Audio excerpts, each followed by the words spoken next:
उत्तरार्ध सार्वधातुक प्रकरण चल रहा है और उत्तरार्ध सार्वधातुक प्रकरण के अंतर्गत अगले सत्र में हमने शुरु धातु के रूप वर्तमान सप्तमी, पंचमी और ह्यस्तनी में चलाए थे।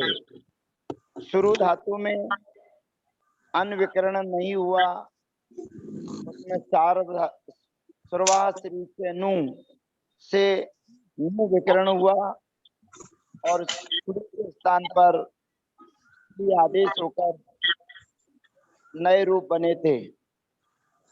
अब हम शुरु धातु को कर्मवाच्य में बनाने की प्रक्रिया यहाँ पर चालू कर रहे हैं। अब कर्मवाच्य में क्या होता है, सबसे पहले आप लोग अपनी अपनी कॉपियों पर शुरु धातु लिखिए और प्रयोग करने के लिए लिख लीजिए कर्मवाच्य का प्रयोग।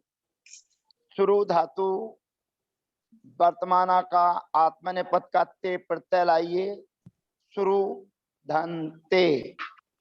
कर्तृवाच्य में तो हमने शुरू के स्थान पर श्री आदेश करके अनविकरण कर लिया था, लेकिन यहाँ पर अपने को ध्यान रखना है। तो मैं आपसे पूछना चाहूंगा कि आपने जो शुरू लिखा है वो कैसा शुरू लिखा है? जैसा लिखते आए हैं वैसा शुरू होगा।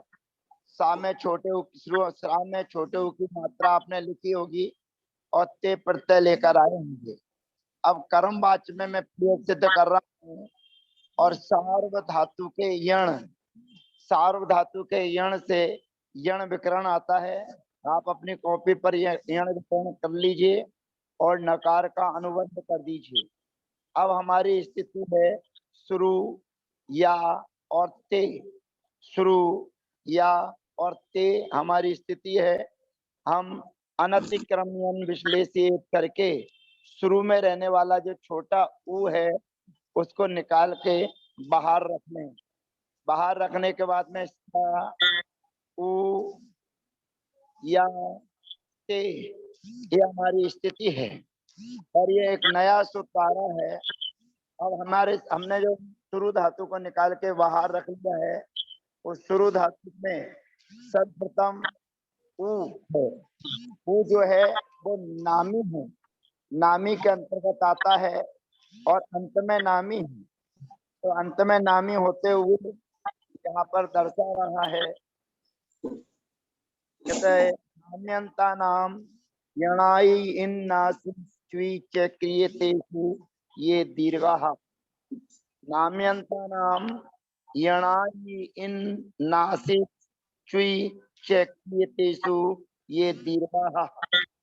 ये क्रिया हमारे बीच में चल रही है कि नाम्यंता नाम, नामी अंत में हो ऐसी धातुओं को दीर्घ होता है यण आदि और या और च्वी प्रत्यय के परे होने पर। माने इसमें जो जो चीजें पड़ी हुई हैं, यण है, आई है, इन है, आसी है, च्वी है, चक्रियत है, ये प्रकरण है। अलग अलग जगह आएंगे, ये सूत्र काम में आएगा। तो यहाँ पर नामी अंता नाम माने नामी है अंत में जिनके ऐसे स्थान को दीर्घ होता है, उसके सामने या तो यण हो या आई हो या इन हो या आसी हो या स्वी हो या चक्रियत प्रकरण हो, इन सब या के होने पर, तो यहाँ पर यण संबंधी या है और यण संबंधी या के होने पर जो नामी शुरू में रहने वाला ऊ था, उस ऊ को दीर्घ हो जाएगा और दीर्घ होकर प्रयोग हो जाएगा श्रूयते। श्रूयते ये प्रयोग हमारा सिद्ध हो जाएगा। अब बस हमको ये काम विशेष करना है कि नामी अंत में है और यण विकरण है। यण विकरण के होने पर जो शुरू ह्रस्व था उसको नाम्यंता नाम यणाई इन नासिसु ये दीर्घः, इस सूत्र से दीर्घ आदेश होकर शब्द बन जाएगा श्रूयते। ये अपने को ध्यान रखना है, श्रूयते। अब इसके पूरे रूप चलाने में हमें कोई परेशानी नहीं आएगी। अब आते के बाद में आते प्रत्यय लाएंगे तो आथे आथे इति च सार्वधातु के यण और नाम्यंता नाम यणाई इन नासी चेक्रियतेषु ये दीर्घा, इससे दीर्घ आदेश हो जाएगा तो बनेगा श्रूयेते श्रूयन्ते श्रूयसे श्रूयेथे श्रूयध्वे श्रूये श्रूयावहे श्रूयामहे श्रूयावहे। और उसके बाद में इसी प्रकार से सप्तमी में रूप चलाएंगे तो सप्तमी में श्रु धातु से ईत विभक्ति लाएंगे। ईत प्रत्यय लेके आने पर सार्व धातु के यण और नाम्यंता नाम यणाई इन नासी स्वी चक्रियतेषु ये दीर्घा, इसे दीर्घ आदेश होकर श्रु या ईत, यहाँ पर अवर्ण एवर्ण ए सूत्र से जो या में रहने वाला आ है उसको दीर्घ हो जाएगा और ईत के ई का लोप होकर शब्द बन जाएगा श्रूयेत। अब इसी प्रकार से पूरे रूप बनाते चले जाएंगे क्योंकि सप्तमी में सभी विभक्तियों के प्रारंभ में ई है, इसलिए अतिरिक्त कोई कार्य नहीं करना है। श्रूयेत श्रूयेयाताम श्रूयेयार श्रूयेरन श्रूयेथाः श्रूयेयाथाम श्रूयेध्वम श्रूये श्रूयेवहि श्रूयेमहि। अब इसी प्रकार से पंचमी में रूप चलाना है। श्रु धातु से ताम विभक्ति लेकर आना है। पंचमी में कर्म वाच्य में तो ताम विभक्ति आई, सार्व धातु के यण सूत्र से यण विकरण किया और नाम्यंता नाम यणाई इन नासी स्वी चक्रियतेषु ये दीर्घा, सूत्र से दीर्घ होकर श्रूयताम आताम आएगा, आता माथा मादेरी सूत्र से श्रूयताम श्रूयंताम श्रूय श्रूय श्रूयेथाम श्रूयध्वम श्रूयै श्रूयावहै श्रूयामहै। अब उसके बाद में ह्यस्तनी का प्रयोग करना है तो ह्यस्तनी में भी श्रु धातु से आत्मनेपद का ताप प्रत्यय आएगा। कर्मवाच्य का प्रयोग चल रहा है। सार्व धातु के यण, सार्व धातु के यण हो जाने से और धात्वादिर ह्यस्तन्य दत्तनि क्रियाति पत्तिषु सूत्र से धातु के आदि में अटका आगम हो जाएगा और अटके आगम के होने पर बनेगा अश्रूयत। नाम्यंता नाम यणाई इन नासी स्वी चक्रियतेषु ये दीर्घा, इस सूत्र से दीर्घ आदेश हो जाएगा तो बनेगा अश्रूयत अश्रूयेताम अश्रूयंत अश्रूयेथा अश्रूयथाः अश्रूयेयाथाम अश्रूये अश्रूयध्वम अश्रूय अश्रूये अश्रूयावहि अश्रूयामहि। इस प्रकार से ये नाम्यंता नाम यणाई इन नासी नासी स्वी चक्रियतेषु ये दीर्घा, इस सूत्र से नाम्यंत धातुओं को दीर्घ करना है, ये ध्यान रखना। नाम्यंत धातुओं को दीर्घ करना है। यण हो, आई हो, इन हो, आसी हो और चुई और चक्रियत, इन संबंधी यकार के होने पर नाम्यंत धातु के लिए दीर्घ होता है जो हमारे द्वारा दीर्घ किया गया है। अब श्रु धातु का प्रकरण अलग होता है। अब जो भी धातुएं आएंगी उन सभी धातुओं में पुराना काम जो हम करते चले आए हैं अन्न विकरण, वही अन्न विकरण आदि कार्य हमको करना है। और हमारे बीच में धातु आती है सिधु गत्याम। सिधु गत्याम माने जाना, गमन करना। और दूसरी धातु है सिधु शास्त्रे मांगल्य च। यहाँ पर उच्चारण स्थान ध्यान रखना। पहली वाली जो सिधु धातु है गत्याम जाने अर्थ में है, उसमें छोटा ऊ है जिसका अनुबंध हो जाता है। और दूसरी धातु सिधु है, वो शास्त्रे और मंगल अर्थ में, शास्त्र अर्थ में और मंगल के अर्थ में है। उसके भी बड़े ऊ का अनुबंध लोप हो जाता है। ले दे के दोनों स्थानों पर सिद्ध ही बचता है। अब दोनों स्थानों पर सिद्ध बचता है तो आप संस्कृत अनुवाद कर रहे हैं तो सिद्ध धातु का प्रयोग गति अर्थ में भी कर सकते हैं, सिद्ध धातु का प्रयोग शास्त्र अर्थ में भी कर सकते हैं और सिद्ध धातु का प्रयोग मांगल्य माने मंगल वाचक प्रयोग में भी कर सकते हैं। अब यहाँ पर विशेष अपने को ये नियम ध्यान रखना है, एक अतिरिक्त नियम आपके बीच में आ रहा है। तो यहाँ पर चाहे सिधु गत्याम धातु ले लीजिए या सीधु शास्त्रे मांगल्य च ये धातु को ले लीजिए। यद्यपि इस धातु का प्रयोग पूर्व में अनीच विकरणे सूत्र की जब व्याख्या हमारे द्वारा आपके बीच में रखी गई थी उस समय इसका प्रयोग आपके बीच में दर्शा दिया गया था, पुनः आपके बीच में वही प्रसंग आया हुआ है। तो सिधु और सीधु दोनों में से कोई भी एक धातु ले लीजिए तो सिद्ध ही बचेगा।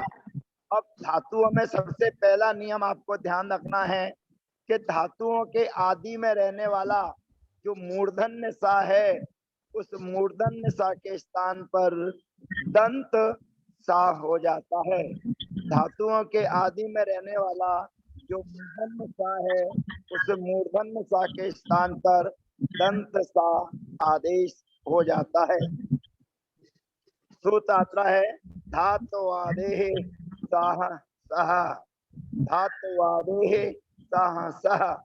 धातु के आदि में रहने वाला जो मूर्धन्य सा है उस मूर्धन्य सा के स्थान पर दंत सा आदेश हो जाता है। अब हमने धातु के आदि के सा को दंत सा किया और दंत सा करने के बाद अब पुरानी कहानी वही है, अनविकरण कर्तरी, यानी कि धातु परस्मै पद की है और परस्मै पद की धातु होने के कारण हम टी प्रत्यय लेकर आते हैं और टी प्रत्यय आया, अनविकरण कर्तरी से अनविकरण किया। अब हमारी स्थिति है सिद्ध आ टी। अब हम थोड़ी देर के लिए अनतिक्रम्यन करेंगे और अनतिक्रम्यन करके शा ई धा आ और टी इस प्रकार से हमने लिखा है। तो हमारे पास में सिद्ध धातु है तो हमारा पुराना एक सूत्र है 79 नंबर का, अंत्यात् पूर्व उपदाह, अंतिम वर्ण से पूर्व वर्ण की उपदा संज्ञा होती है। तो ये धा से पूर्व वर्ण जो है वो ई है, उस ई की उपदा संज्ञा हो गई। अब उपदा संज्ञा जब हमारी हो गई तो अनिच विकरणे जो सूत्र हमारे बीच में आया है, अनविकरण सामने है तो अनविकरण के होने के कारण अनिच विकरणे जो सूत्र है वो कहता है नाम्यंत धातु के लिए अथवा उपदा में लघु नामी हूं, नाम्यंत धातु के लिए अथवा उपदा में लघु नामी हूं।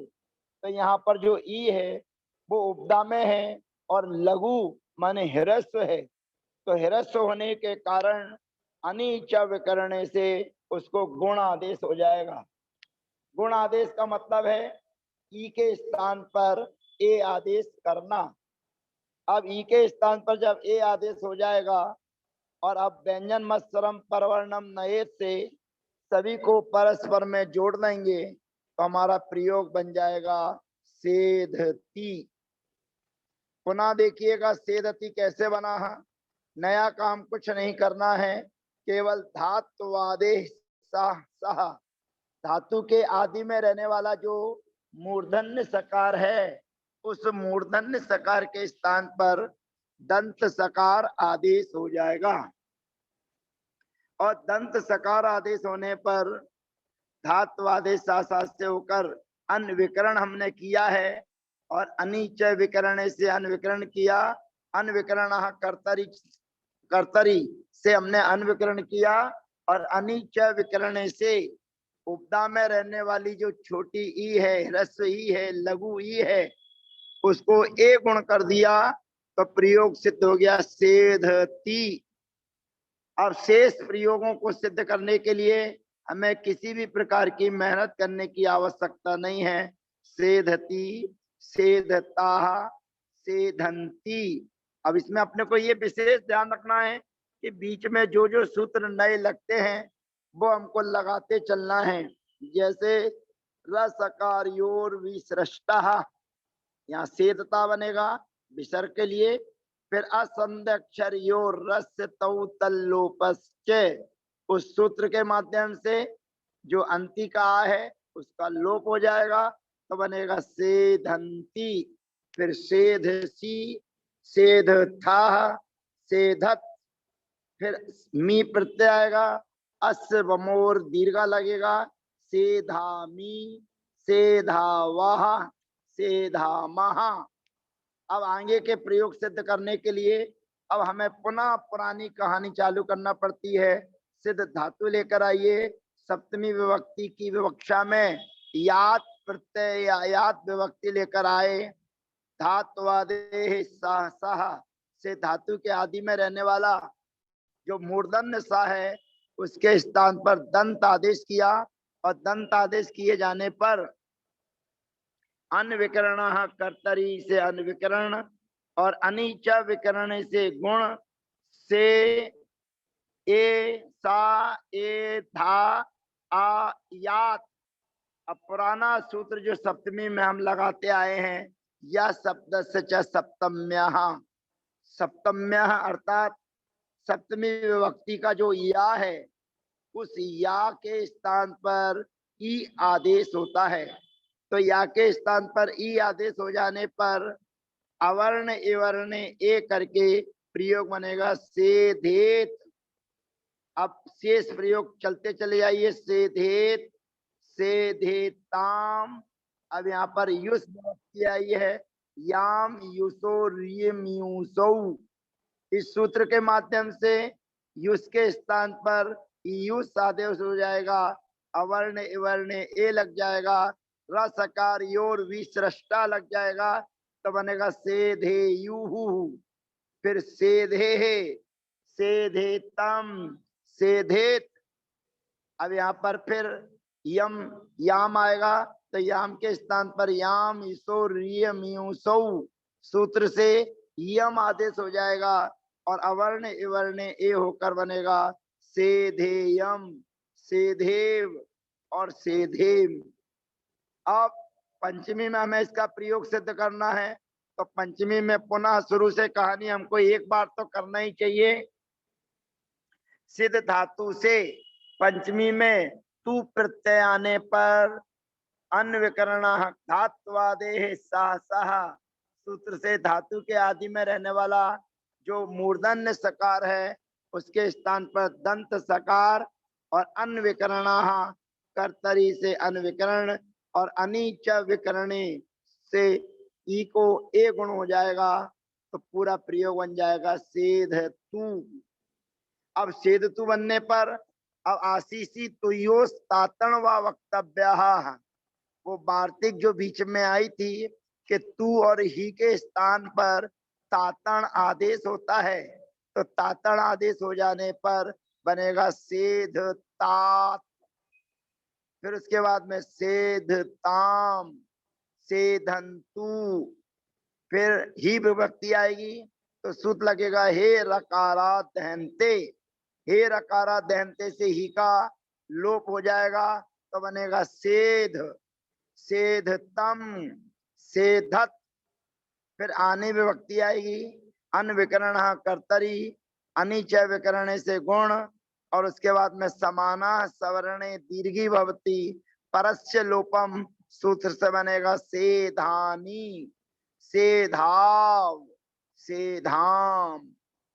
अब यस्तनी में हम प्रयोग करेंगे तो यस्तनी के प्रयोग करने पे वही सिद्धू धातु लेकर आएंगे, और सिद्ध धातु लेकर आने पर धात्वादे हिस्सा सहा सूत्र से धातु के आदि में रहने वाला जो मूर्धन्य सकार है उस मूर्धन्य सकार के स्थान पर दंत सकार आदेश हो जाएगा, और अनविकरण कर्तरी अनिच विकरणे सूत्र से गुण हो जाएगा।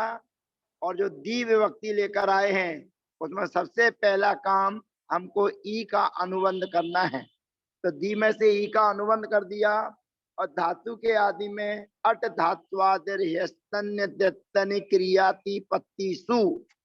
इस सूत्र के माध्यम से धातु के आदि में अट का आगम करेंगे और पदांते धुटाम प्रथमा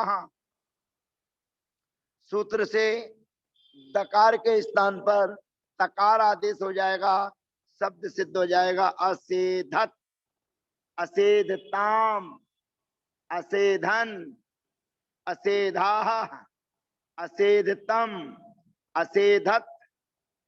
अब यहाँ पर अम आया है, असंध्यक्षरी और रस तौ तल्लोपश्च, असेधम, असेधाव, असेधाम, अस्य बमोर दीर्घः। इस प्रकार से सिद्ध धातु का हमने प्रयोग किया। अब सिद्ध धातु का प्रयोग करने के बाद कर्तृवाच्य में किया है। अब कर्तृवाच्य के बाद में हम कर्मवाच्य में इसका प्रयोग करना चाहेंगे तो धात्वादेश सा सा तो लग ही जाएगा। तो धात्वादेश सा सा से आने पर धातु के आदि में रहने वाला जो सा है उसको दंत सा हो जाएगा। अब भाववाच्य और कर्मवाच्य में अन्न विकरण नहीं होता है, वहां पर केवल यण विकरण होता है। तो यण विकरण करेंगे तो गुण नहीं होगा, क्योंकि गुण किसको होता है, नाम्यंत और धातु विकरण और गुणा। जो नामी अंत में हो या विकरण संबंधी हो उसके लिए गुण होता है। अनिचय विकरण गुण किसको करता है, जब अनविकरण हो और नामी अंत में हो या उपदा में लघु नामी हो तो अनिचय विकरण भी सूत्र नहीं लगेगा, और नामी अंत्य और धातु विकरण और सूत्र भी नहीं लगेगा, क्योंकि नामी अंत में नहीं है, यहाँ उपदा में नामी है। इसलिए गुण आदि की कोई व्यवस्था ना होकर प्रयोग बन जाएगा सिद्ध्यते, सिद्ध्येते, सिद्ध्यन्ते, सिद्ध्यसे, सिद्ध्येथे, सिद्ध्यध्वे, सिद्ध्ये, सिद्ध्यावहे, सिद्ध्यामहे। इसी प्रकार से शेष प्रयोगों की सिद्धि हमको कर लेना चाहिए। आज सिद्ध धातु की ही प्रक्रिया हमने समझी है और शुरू धातु का भी हमने भाववाच्य और कर्मवाच्य में प्रयोग कर लिया है। तो सिद्ध धातु का प्रयोग सप्तमी में भी आप इसी प्रकार से कर लीजिए, पंचमी में भी आप कर लीजिए और ह्यस्तनी में भी आप कर लीजिए। बस इतना अपने को ध्यान रखना है कि जब यण विकरण होगा तो उसके लिए गुण नहीं होगा। वैसे भी यहाँ पर कोई भी गुण करने का विधान यहाँ पर उपलब्ध भी नहीं है, इसलिए निषेध करने वाली कोई बात भी नहीं है। इस प्रकार आज सिदु गत्याम अर्थात जाना, सिदु शास्त्रे मांगल्य च, शास्त्र अर्थ में अर्थात मांगलिक कार्य अर्थ में भी सिद्ध धातु का प्रयोग कर सकते हैं। तो शेष चर्चाएं अगले सत्र में। तब तक के लिए जय जिनेन्द्र, वंदना, सबका यथायोग अभिवादन।